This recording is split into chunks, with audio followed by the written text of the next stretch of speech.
guys, and welcome back to my YouTube channel. My name is Makaya. If you're new to this channel, please hit the subscribe button so you can join us. And if you're a returning subscriber, welcome back. So I had mentioned previously in my application story video, which I will link somewhere, that I had a very interesting interview experience with MIT.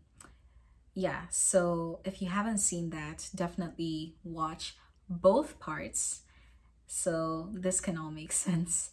Yeah, so anyway, this was after I had submitted my applications, so I wasn't expecting any communication happening after submitting my applications, especially so early on in the process. But as fate would have it, I received an email. So this email was from an email address I could not recognize. It wasn't like from MIT. So I read the email and it said that, would you be open to having an interview? An informal discussion is what they called it. And he introduced himself as an alumnus from MIT. And he was doing his, I think he was an MD in California, a medical doctor in California. And so he was like, would you like to have an informal discussion with me regarding your application to MIT? I was like, what? Anyway, I quickly replied saying that I was going to be available. And so then, because he was all the way in California and there's like a 10-hour time difference, we had to compromise on a time, right? And so he said that the best time for him would be 10 hours his time. And that was going to be 20 hours Zambian time. And so I was like, yeah, sure. And so the interview was scheduled for Tuesday at 20 hours. And then, as people in Zambia will probably understand, that was the time when we were having the scheduled load shedding. And for those of you that don't know what load shedding is, it's basically when they cut off power over a certain area for a period of time. And at that time, we were scheduled for our power to be out from 14 hours to 22 hours on Tuesday. My interview was scheduled for 20 hours. So already you can see the conflict I was in. And so I decided that I was just going to do my interview at a different place. And the place we picked was at Pamwazi Hotel. And at the time, my mom had this laptop that we were all using, honestly. It was the family laptop. It still is, actually. Yeah, so we had resolved that I was going to use her laptop. She had a web camera, and we knew that it worked pretty well. And so I had a Skype account, and that was what we were going to use for the interview. And so anyway, fast forward to Tuesday. We arrived at Pamwazi around 19:30, and we found the receptionist. We had asked her if there was a conference room available, and she said that she directed us to this place. And yeah, it was a conference, a typical internet cafe conference style place. And yeah, she gave me a seat, and I sat there with my mom's laptop, and I was ready. You know, I had the laptop plugged in and I was ready to do it. And that was at 19:40. So 19:40, 20 minutes to my interview, I decide to log into my Skype. So I log in, and as I'm logging in, you know how you could see like a preview of your video if your camera is working? I look at that and the camera was not working. The camera was not working. 15 minutes to my interview, the camera was not working, and I didn't even know what to do. And so we're there panicking. We're like, okay, let's try again. We reboot the computer, and of course that's going to take time. So that's an additional 2 minutes gone. It starts back up. I look at it, log back in. The camera just wasn't working. So luckily there was this information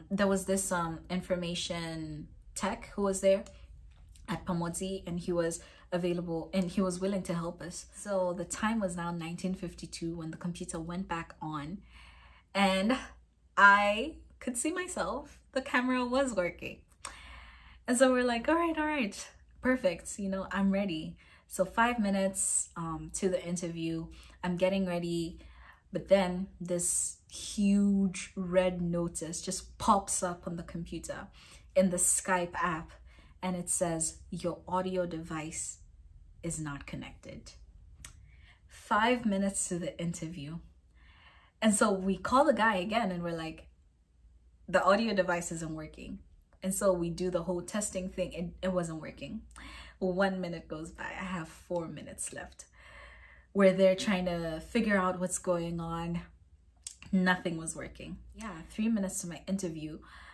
I'm panicking. My mom is panicking. My dad is panicking.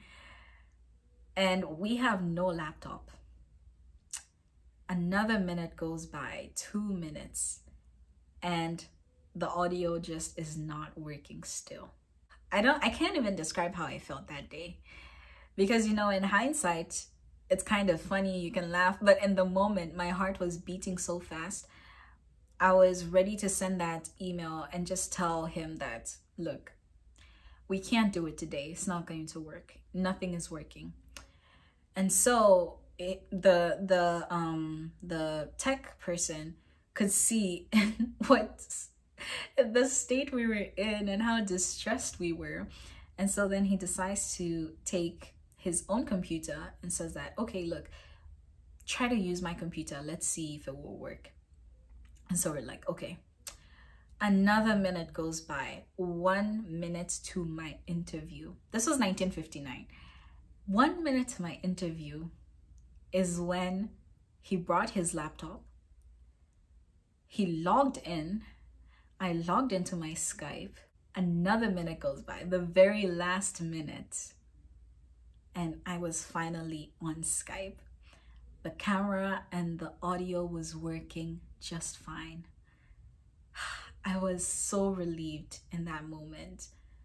I was still flustered, of course, because, you know, I couldn't even think about the interview itself. So even the questions I was anticipating, even everything that I had prepared, just left me, evaded me. And so he logs in and I see him and I'm just trying to keep it all together. And so he introduces himself. He reminds me that this is an informal discussion, but of course there's nothing informal about these things. It's still an interview. They're still interviewing you for admission to a university, so there's nothing informal about it. Yeah, so he says this is an informal discussion, but I will say him saying that helped calm my nerves in a way and just helped me breathe because I was not in the best state. So yeah, he asks me, the first question he asks me is, so tell me about yourself. This question always throws me off because I never know what to say. Yeah, so I'm there just rambling and rambling and rambling. And I don't know if you've ever noticed this, but as you're talking, has any one of you ever experienced that thing where you're saying something and as you're saying it, you're like, in your head, you're like, this doesn't make any sense. Like, this makes no sense. That was me. I was like, this, even as I'm talking right now, I can't even understand what I'm saying myself. I was like, this doesn't make any sense. And then this huge message pops up as I'm speaking. Your battery is running low.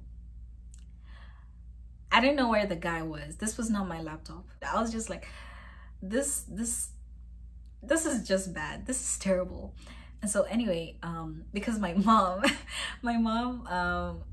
was like periodically checking up on me. So I was sitting in front, like facing this huge glass window. And so she was coming there from time to time. And so when she came at that moment, I was just signaling to her like, I need a charger. And luckily she understood what I meant. And so my dad came in then with the charger. he gave it to me and I plugged it in and I was able to breathe after that. But anyway, long story short, the interview lasted for about an hour. He asked me a ton of questions, and throughout the interview I sort of was more relaxed, and I was I wasn't afraid to tell him when I didn't understand what he meant by asking certain questions. So I was just very honest with him. I just told him that I don't understand, or if I needed more time to think about it, I would tell him that let me think about it for a little bit. But yeah, that was how my interview went. It was very chaotic. It was very nerve-wracking and not the best. I would not want to go through what I went through. I was going through so many emotions at the time that I would not want to repeat that. So anyway, I just thought I would give some tips for those of you that might be going through interviews. And these are things I've learned definitely even as I have continued on into my career. So I would say, first, don't rehearse your answers. That never works. It never works, because once you forget one word, just one word, it's over.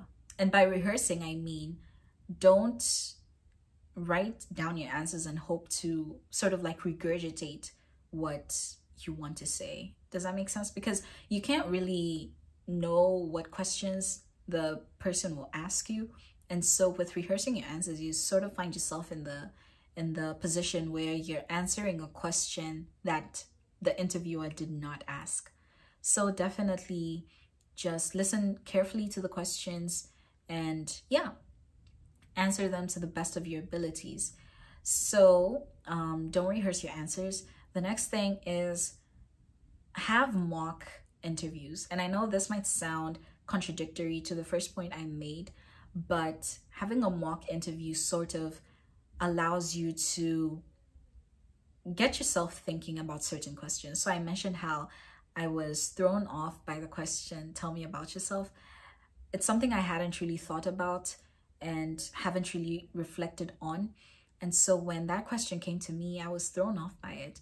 So if you have like a mock interview, and try as much to simulate what the actual interview would look like. So if you can go in the room that you'll be in, if you can also wear the same clothes you hope to wear, do that. Just so you can feel comfortable. I have come to learn that the more familiar you are with even your surroundings, the easier it is for you to give better interviews, especially for virtual interviews. So just sit in a room where you hope to sit for your interview and probably wear the same clothes too.